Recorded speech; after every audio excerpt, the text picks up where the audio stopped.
Okay, my friends, another stunner today.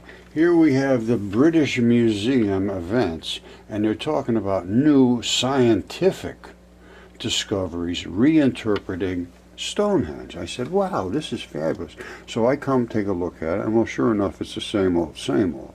They're trying to figure out where these stones come from, and they're looking all over. See, this is the place they're looking in all these different places to try to figure out where these sarsen stones came from.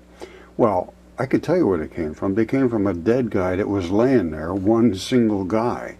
And the footstone, the Heelstone, is the key to the whole thing. And they just discard that like it isn't even there. Okay, so they're looking for these stones, disregarding this. This is what's called the Heelstone. It's a foot. Now, originally, it was probably laying on this side.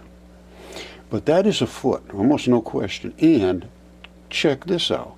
There was another one right next to it, which was called the twin. This is the Heelstone. There was another one called the twin Heelstone, which is another foot. This is way down the road from Stonehenge, but it's right in that complex. That's a foot from a giant creature. This is a monument to a huge creature. And I have one on my property here, just about the same size probably as that. Because my fingertip, this is a toe, but my fingertip is about almost 3 feet long. I'll show you that. And I have the skin right here that I broke off, and that's actually, those are the fingerprints right there. See those little stripes? I'll show you this in a lot better detail in a second. But all of this stone is what they call feldspar. Now, feldspar happens to be a certain type of silicate that isn't always 100% of the time infused with aluminum. Every single silica is. Every single feldspar. And feldspar is the coating. This is a lung. This has been DNA tested, and I'll show you where I took the DNA from, the blood from. It's been CAT scanned. It's been anatomist verified that they can't say it's human, but they can say that it is virtually 100% qualifies to be that shape and size and so forth, an anatomist. I've shown all of these things over and over and over, and anybody can see what it is. It's very simple, and they're all flat as a pancake on one side. Exactly as Stonehenge. All of the stones are flat, just like this one's flat. Just like my friend Caesar here, a goose. And there's his feathers in the back of his head. That side's flat. They all died in a flood. And how did they all be preserved like this? Why didn't they rot away? The reason is Velikovsky recorded that a comet, which appeared to be Venus, came towards Earth for 7 days, heated and boiled all the waters literally on the Earth, and literally killed anything that was in the waters, because they all jumped in the water to try to save themselves. This is all recorded history too. Some people survived, and what happened was the giants all pretty much were killed because just because of the size of them, they had to, people could probably hide in the little crevices and stuff, and some of them survived because they were same size. Giants here, just like that, and then same size as us, right, like this. So I have them all right here on my property, and this was DNA tested. My other one was DNA tested, the giant fingertip that would fit on this guy's hand according to the size of his foot. Now you see these flat blocks? We're going to look at this in a microscope. We're going to take a look at the microscope of what this looks like, and can we find any evidence that there's evidence of blood and life was in these things? Because they're just calling them stones. We have to go find them somewhere out in the countryside and say, oh, they must have brought them all down here. No, that's not scientific. All right, so again, the Heelstone at Stonehenge, this is exactly the same. All this was flesh, and there was a bone in here, and it's surrounded by skin, a membrane. All collagens are feldspar. We're going to be looking at feldspar. That's feldspar, that's feldspar, it's all feldspar. And because those are the membranes, the collagens that coated us. And in this particular event, aluminum silicates caused them to create literally a plastic rubber bag surrounding them. You watch, you're going to find stones everywhere that have this rind around the outside, but inside that's not sandstone or sarsen stone or whatever they call it. There's a rind around there, which is the membrane, which is the skin. Simple as that. Now, I have the microscope here. We're going to be looking at it in extreme detail. All right, it's time to pay attention to what we really have here. And, you know, all this scientific stuff they talk about. Scientific stuff means you look at what the evidence is presented. And I have CAT scans, DNA, specimens. I'll show you blood. I'll show you how it was done. Very, very simple. And I'll show you the DNA test. They came back extremely dense, excellent quality DNA. I'm going to tell you what, if you're anywhere near the Heelstone, you see those two little spots right there, the two little black looking spots? One of them really is red and one of them is black, because one of them will be an artery and one will be a vein. And I can see it from my perspective here. I don't know if you will be able to, but the one on the bottom appears to be the artery. And coming down here, this is where the vein would have come up. That's why it's black. Black usually indicates vein blood because it's a hematite. It's the O2 version of the iron. It only has 2 oxygens. The O3 is the artery blood, and it goes down to service the rest of your tissues with oxygen. If you don't have that oxygen for 4 or 5 minutes, you're dead. Oxygen is a mover and shaker.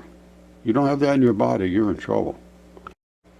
That's why, you know, artificial respiration, you pump the guy's heart, and all you're doing is squishing the blood, forcing it to go through his body, and I got to get him some fresh air in his lungs, you know, mouth to mouth, and mouth to mouth. That's what saves your life, is getting that stuff flowing through your body. You don't have oxygen, you're done. And that's why it's black and it's red. Now, this is what we're going to see in the microscope in a second. All right, first of all, let me explain to you microscopes. This one right here is a telescoping microscope. I can see down and up in surface features extremely well. This is a slide scope. You have to have a very thin film, and you don't get much out of that. There's so many pictures you can look up on the internet. You get really nothing. Well, I can't say that. I got that to do blood studies. This stuff here. Can you see that? So I was trying to see, were the blood cells bigger in the giants than they were in the non-giants, and I really can't make that determination. I think they're pretty much the same size, because oxygen is the same size. You're moving oxygen. You're not just moving blood around. You're moving oxygen. So anyway, that didn't work out so good. This baby here, you're going to see some stuff and knock your socks off. Absolutely. I love working with that thing. And we're going to be looking at all of the stuff to here, which I'm claiming are these feldspars. Now let's just look at what feldspar chemistry is. All right, remember this. This is of ultra importance. All the rock forming feldspars are aluminum silicates. All of them, every one of them. Aluminum is the important part. The general formula AT408. The A stands for either potassium, sodium, or calcium, which is all parts of the body. The calcium is in the bones, the sodium is the salts, and so forth. Now, T is silicon. Silicon is just a different form of carbon, really. It's sort of hard to explain, but you see silicon, you see carbon is down here, silicon's up here. And that's why this carbon dating is absolute nonsense. You cannot date carbon because of isotopic decay. It doesn't work that way. They have to understand nucleophilic substitution, and I do. And all of these things are in moist environments in one way or another. A lot of them are in the soils, in the muds, in the wet clays. A lot of them are exposed on the surface and just rains and so forth. But they are continuously moving carbon through them. It doesn't just stick there and stay and fix. They think it'll get fixed and it never moves again. No, that is not the case. Nucleophilic substitution is universal. This is amazing. They date everything by carbon. Listen to this. Nucleophilic substitution reactions. They're reactions with the chemistry. It's a class of reactions in which an electron-rich nucleophile attacks a positively charged electrophile. Well, in order to attack it, it's got to get to it. How does it get to it? Well, just the air, just the moisture. So this electron-rich nucleophile attacks a positively charged electrophile to replace a leaving group. So what's leaving? In these alginate reactions, the most reactive nucleophile is a C6 carboxylate group. That's carbon. They say it fixes it. No, it doesn't.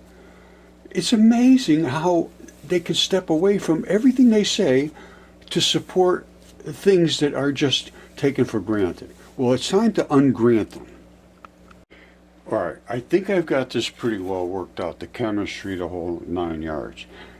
Skin is a membrane. That's a membrane. It keeps the rest of the world from being inside of you. And that's the outside membrane. You got the exact same membrane inside the body, coating bones, coating lungs, coating everything. Coating, well, this is outside.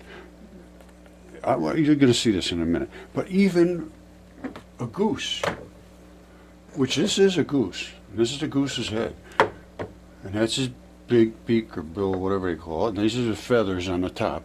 Any coating is made out of collagens. There's 28 different type of collagens. Inside here, that's not collagen. We're going to be looking at this in a microscope, and even where the blood comes in. Everything has to be serviced with blood. And that's where we can find the blood vessels and the arteries and all of that stuff, because those little tubes, the arteries flush out because they're open. The veins plug up because they're sealed off, so you can't go backwards. The used up blood go backwards into your body. The artery blood just flows anywhere it wants. But once it starts coming back, that's it. There's no going backwards.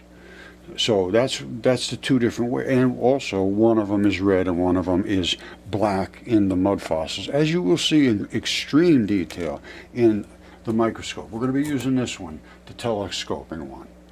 And we're going to see all this stuff. I'm going to show you the fingertip, the fingerprints from the gigantic 3-foot long fingertip that I have, which was DNA tested as well. I'll show you how you can get blood out of there, and I'll show you the arteries and all of that. There's not much blood in the skin, so that's why I had to take this off so I could get underneath. I'm going to show you all this stuff. And lungs, though, they're saturated with blood. I mean saturated. And this was just literally bleeding, and I will show you. I took blood out of here. I could squirt. This was years and years ago, so it's like brownish now. As soon as I put some water on here, it'll turn red again. They rehydrate very quickly. All right, so I suppose it's time to get started in maybe looking at the microscope. I think you understand the chemistry now. Well, no, actually you don't. I want to make you aware of what did happen. You see aluminum silicates? I was talking about that, saying you got to focus aluminum silicate. Well, here's what happened. Carbon is in your bloodstream. All your blood is loaded with carbon. Carbon dioxide is everywhere. Carbon, carbon, carbon, all over your body. We are carbon-based creatures. Well, what happens is the aluminum attacks the carbon, turns into silicon, and you end up with aluminum silicates. And that's what all this is. So carbon is saturated in this interstitium layer. Let me show you that layer, and then we'll go into looking at this in a microscope. This is going to get really interesting. I do this a lot, and it still interests the hell out of me. All right, here it is right here. I'm going to show you the interstitium, which is where all of the, it's now they're calling it the fluid-filled highway. And here's what it does. In the capillaries, which are your tiniest little blood vessels, which lead to the cells, interstitial fluid forms the immediate environment of all cells. All the cells in your body are surrounded by this interstitial fluid. To keep this environment and the supply of nutrients constant, there is a continuous movement of fluid through this area, the arteriolar end of the semi-permeable walls of the capillaries, into the interstitial fluid, and removal of the fluid into the capillaries back through the veins. So what is that telling you? This interstitial fluid has all of your carbon and all of these metals and all of the stuff that's transferring things in your body. That's where it's all happening, because it surrounds every single cell. Well, the cell is getting its nutrients from the interstitial fluid, so that's where that stuff has to be. It must be in the interstitial fluid. That means it's in the interstitium, which now is a complete organ of the entire body. They have just decided within the last couple of years. They're treating it now as an entire organ system, which it is, because every one of them is attached to the rest of your body. It's a fluid-filled highway. And that is where all the movement of this interstitial fluid goes, which carries all of your nutrients. It's spelled right out here. All right, this is the interstitium, which is this fluid-filled highway. They always thought that, well, they really didn't even know about this, because by the time they got them into the microscope, like this, the flat one I'm showing you over there, that has very little value. The other one we're going to see is the good one. But by the time they got it into those flat slides, all they could see was a layer. They could see these holes in there and say, wow, look at that, there's some holes in there. Well, so what?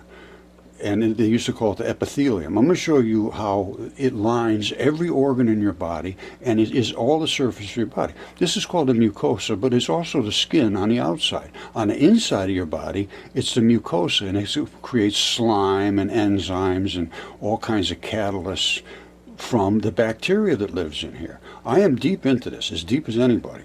And then there's a membrane layer here, but this is a fluid-filled region that just transports everything like a rocket ship, because what's moving through there is bacteria, single-celled bacteria. They create enzymes and catalysts, mucus, all that stuff. And as they move through there, they have a flagella, which is a little propeller, flagella propeller. And it turns 100,000 RPMs. I mean, I can't, they're gone. They go right to where they're needed. And your body is totally connected with every single cell, has some form of communication. I can't explain it, but they do. And if they are being invaded, they can alert the master system, and they will get help if the help is available. If you don't have the bacteria to create the enzymes, you're going to be invadable. And that's one of my biggest things, is having the bacteria in this layer to protect you. That's a whole other issue. But anyway, let me show you what these membranes look like and why they turn into aluminum silicates. All right, this is about the digestive system, but it is inside your body.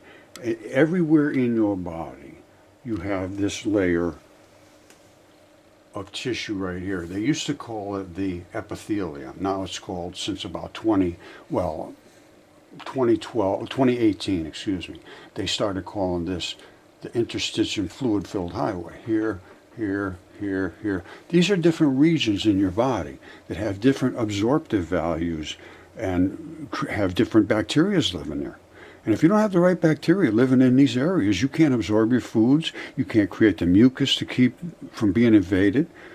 All kinds of issues occur because of not having the right bacteria in your body. People that have a good, solid microbiome, they just never get sick. Now, and you can get healthy very quickly by replacing the microbiome with very productive bacteria, because that's their job. They know exactly how to do it. Now, babies born have no digestive system to begin with. That's why we're having this milk formula thing problem. And anyway, that's another issue. I keep going off the side. But if you don't understand all these things, you don't understand any of these things. So that's why I sort of run away with things. I'm sorry. Now don't forget, we're talking about giants, and I'm talking giants. The ones at Stonehenge are puppies, and the ones I have here are puppies too. The biggest one I have here is probably 150 feet tall when it was alive. Now, Tyson Carlson, Tyson's Mud Fossil Adventures, has a site we've been working on. He's working on it. Somebody alerted me to this site long ago, Scott Wiles. And Tyson picked up on it, and he lives right in the area, and he's very, motivated to looking into this, and associates it a lot to the ancient texts, as I do. So we've had a very good relationship back and forth. We don't always agree on every little detail, but I can tell you one thing, that right there is a membrane. And these are those little ion channels right there. This is the bottom layer of the membrane. It's the bottom layer. All right? And this little thing right here is this little squirrely thing coming up through. And these are the ion channels that allow things to pass in and out. Now, 6 feet above, there's another layer like this. And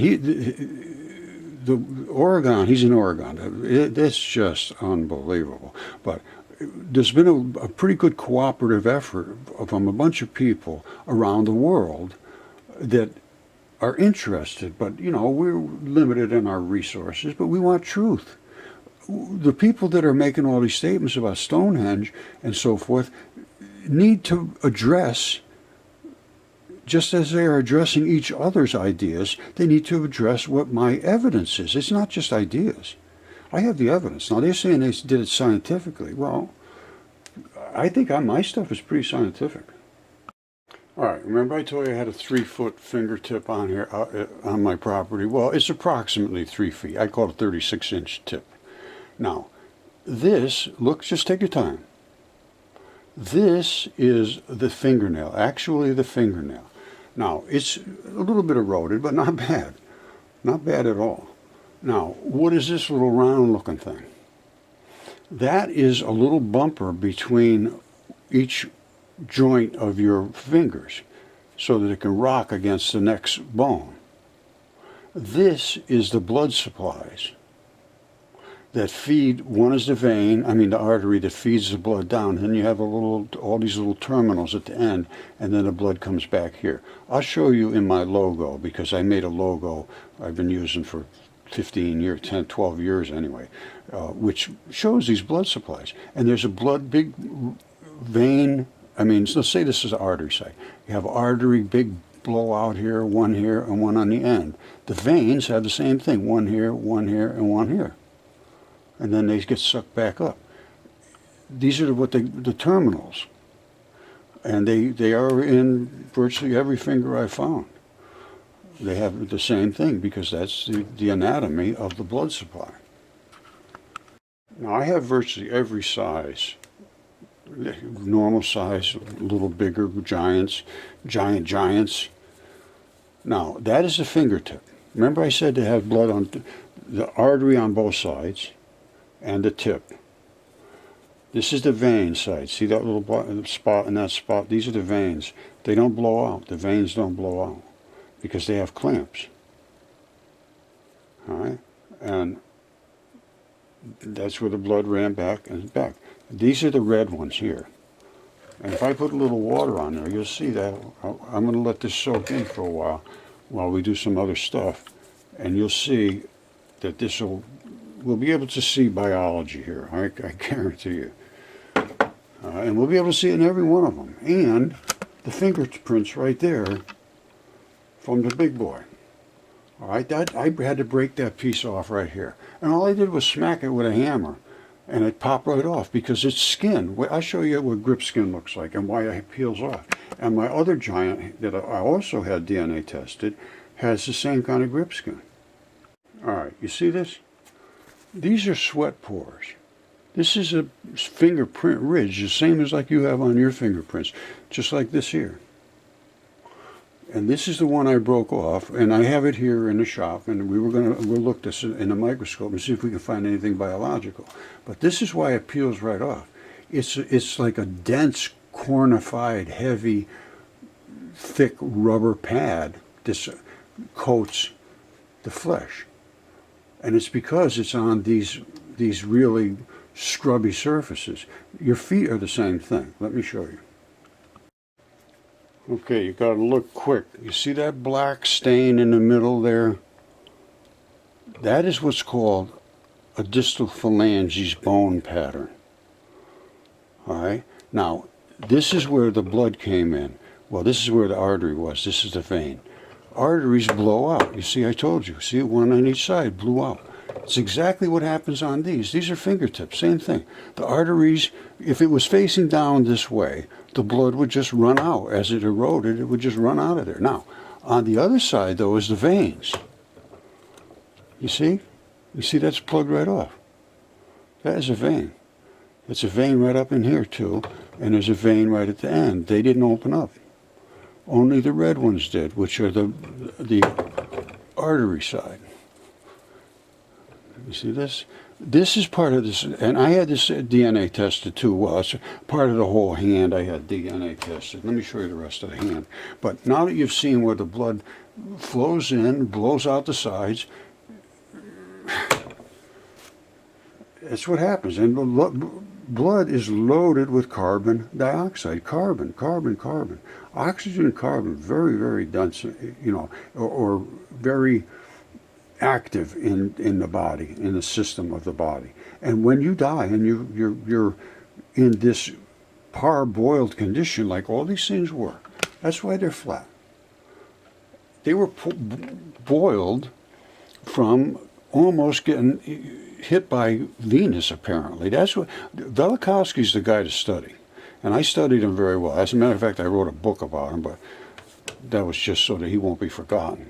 Now, we're going to go through all this in a microscope. It can't be dismissed anymore. This has been 10 years, 12 years. I've been trying to push this as hard as I can push. DNA tests, CAT scans, specimens, anatomy, chemistry, recreated the process. I've made them. Now, you could do it yourself. All you have to do is take like whole organs and just sort of basically simmer them. I can't imagine that the oceans boil to a boiling. I would say they would you would simmer them for a few days, enough to get them so that they're completely, thoroughly been invaded with salty, and you'd have to put a lot of salt in there, salty waters.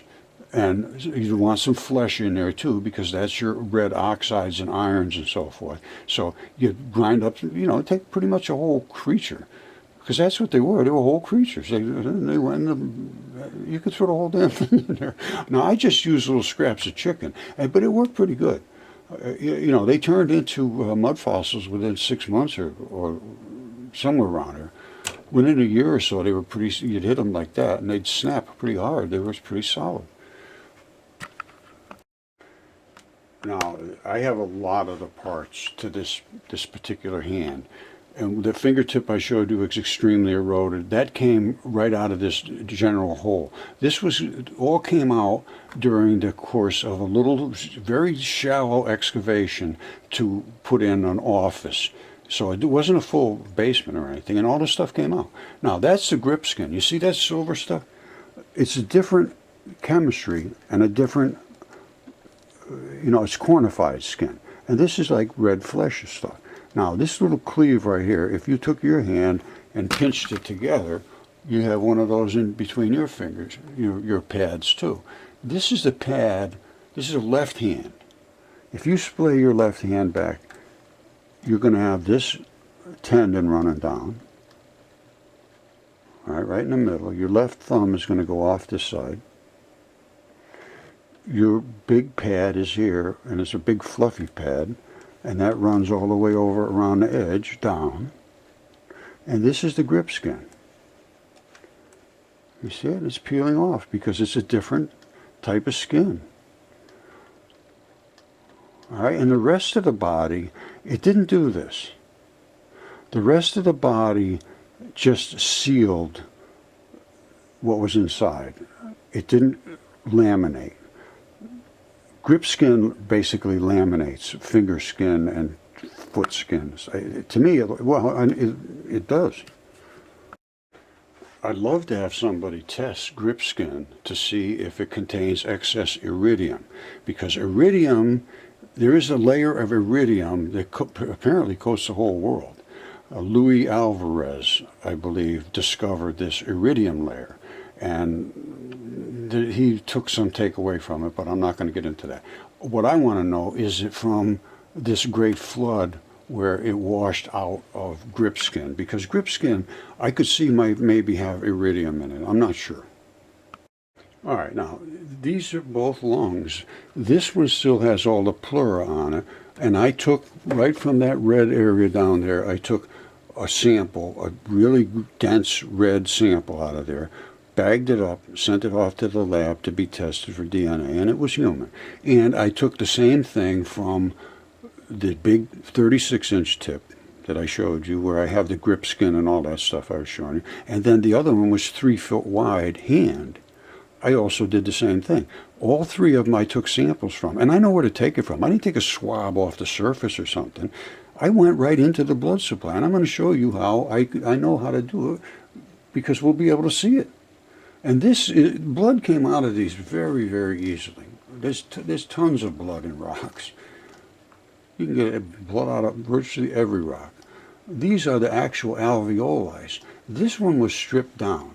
Now, some of them, the pleura eroded away or stripped away somehow. And you ended up with this, which is all the way down to your alveoli. You see it? These are the little holes, these little keyholes.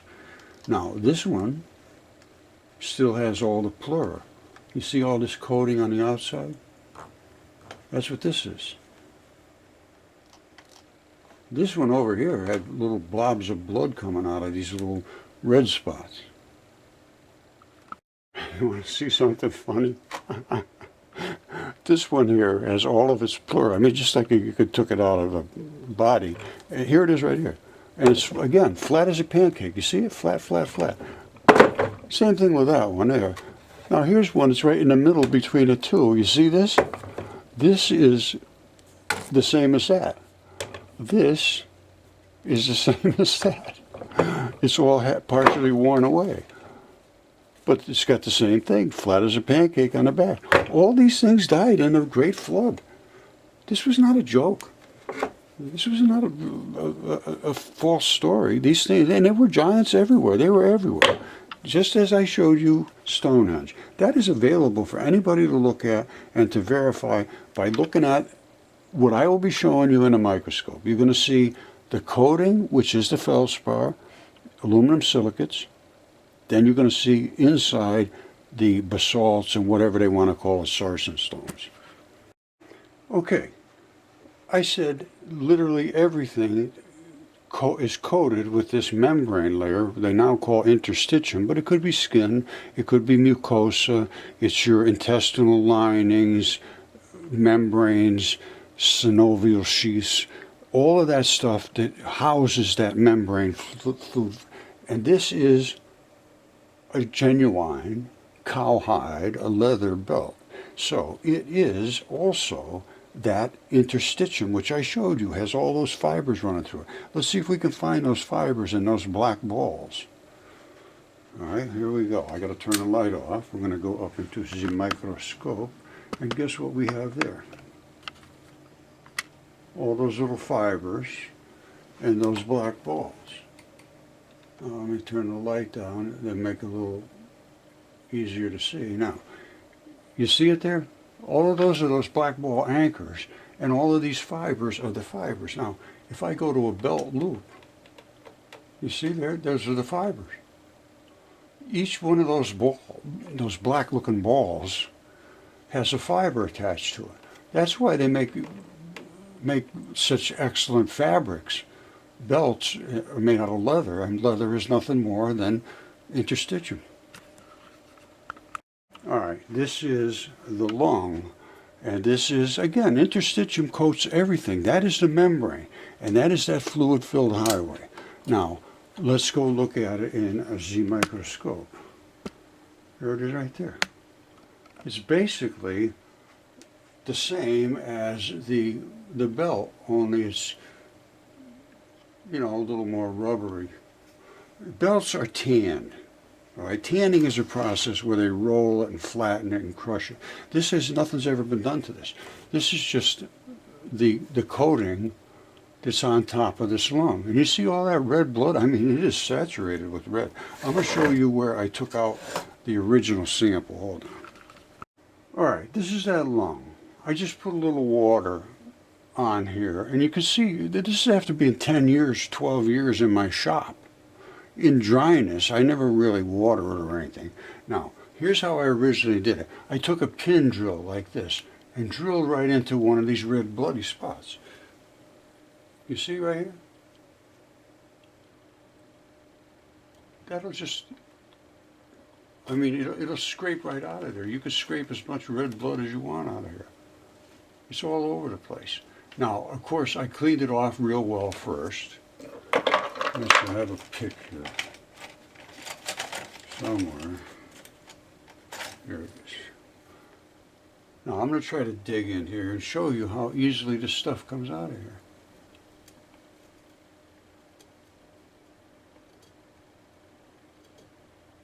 You see this? You got enough right there you could test for DNA. It's all over here. This is just saturated with red blood. Yeah. It comes out like paste. See that? Look.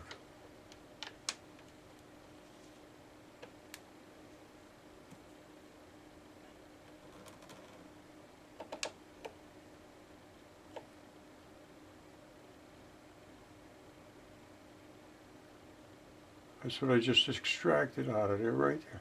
And that's enough really to get it tested. I didn't take a whole ton of it out of there when I did it. But he said it was excellent quality and it was dense because it's virtually all blood. And I looked at it in that other microscope. I have the one that I did these kind of samples from.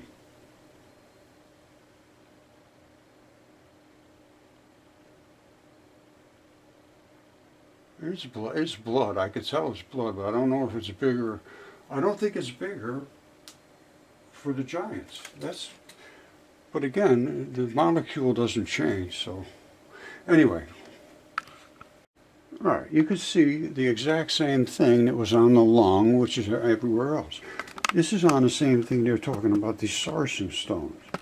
Where is it? Hold on, right there.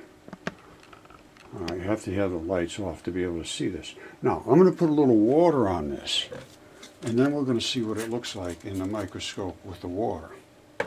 Because water rehydrates very quickly in these, especially in aluminum silicates, which are the skin and everything. Now, give it a second to dry up here.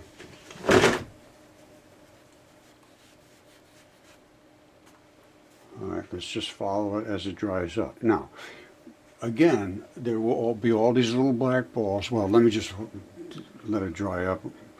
It's like watching paint dry. Let's watch the paint dry. Life is too hectic, isn't it? Isn't life too hectic now? All you see is strife and, you know, it's really time for a little compassion, love, take it easy, slow down. Look at the interstitium. Take time to smell the interstitium. I mean, come on. Anyway, that's what it is. Now, let me turn the light down a little bit where it might be a little more obvious. That's what's cool about this microscope. You could turn it down and get to see what you really want to see. All right, and there it is. Now, I can go up higher, I can go lower, I can get right on top of it. I can brighten it up. But it is what it is, and it is interstitial.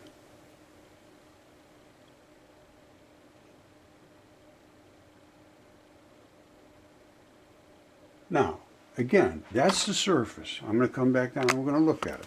That is the surface. So what does the inside look like? Well, I can tell you one thing right now, it doesn't look like that. Only the outside. And the reason is that the inside is made from 100% different materials, flesh. It's literally flesh. And if you know how to look at this, you can tell. That's really blood. There's blood in here. There was a bone in here at one time. Everything transitions. This is the arterial side, and this is the dark side, which is the vein side.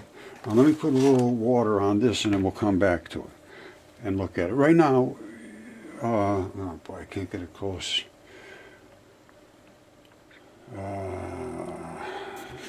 Hold on a second. Alright, this came out better than I thought. We are in this microscope here. Alright, now, this is just water that I put on so we could see the surface and see all the interstitium. Now, this is the inside layer. Nothing like this. But we captured everything here, including the interstitium, right into the flesh. So we're going to look at that right now up in the microscope here. It'll take a second to settle in as this turns down and the light finds its perfectness, its magnificentness, its exquisiteness. Well, what is exquisite about this? This is the skin. That's the skin that coated this body part, whatever it was. This is literally the interstitium. That's that fluid-filled bloody highway. This is the bodily flesh. That's your meat that's in your body. These are little connective tissues that are running through it that give it some stability. But this feeds that with oxygen and nutrition, all the glucose and everything. And then as you go further in, which we will, we're way over here, we're going to be going into the center, we should be able to see a bone, or where it was at one time. Now, let me put some water on there and see what we see. This is so cool. You know, the funny thing was that I was just coming up here to do address Paul Wallace and Mauro Biglino's research on our ancient past that is not what we thought it was. And I agree with that 100%. Way over 100%. Now, there's just too much to do today with all the microscope stuff. But I'm going to tell you, the blood comes out of rocks very simply. That's blood right there, a scab from a rock. And then I peeled the scab back, and I could find the fibrin, the clotting factor that holds the blood cells to create the scab. And then I found the holes that bleed into it. Remember I tell you there's always red and there's black, there's the artery and the vein. There it is right there. That's where they came from. See these little holes? That's where the red part came from. And here's where the black part came from. So we're going to go through some serious stuff with the microscope. And you'll be able to find your own. And somebody lives near Stonehenge, go out and look at the things I'm talking about. You can see that fabric. Very, very simple to see that fabric. If the fabric's there, that means it's feldspar. Well, I know it's feldspar. The fabric's there. And you know what you can look at is the lichen. Lichen grows on the black blood. And the black blood creates, you'll see a tiny hole in the center, and then the lichen will be around it growing. Animals and plants, well, plants specifically, they love blood. All right, so I decided I'm going to go back to talking about the fifth kind here, Mauro Biglino and Paul Wallace, because they're the only ones that are looking really deep into the past with some depth. And that's where I am. And he says, you know, I'm going into basically critiquing what they're saying, because I have evidence that I think they may be dismissing. And I'm trying to make contact with these people that are making these claims and statements, and to have at least take consideration of what I'm saying. So anyway, that's where I'm going back to. Just stay tuned, because I'm going to get as deep as anybody's ever gotten into our past. And as far as I'm concerned, when you die, you just don't die, and that's it. The case closed, just nothing left. I got a feeling something comes next. That's what they say. That's what all the ancient texts say. And I'm going with the ancient texts now. As far as I'm concerned, if you're absorbing what they're giving you in the universities, you're just wasting your life. That's my interpretation, because that's exactly what I found. And I've been doing this not just a month or 2 months or 6 months or 5 years, many years, many years. That's just a fact.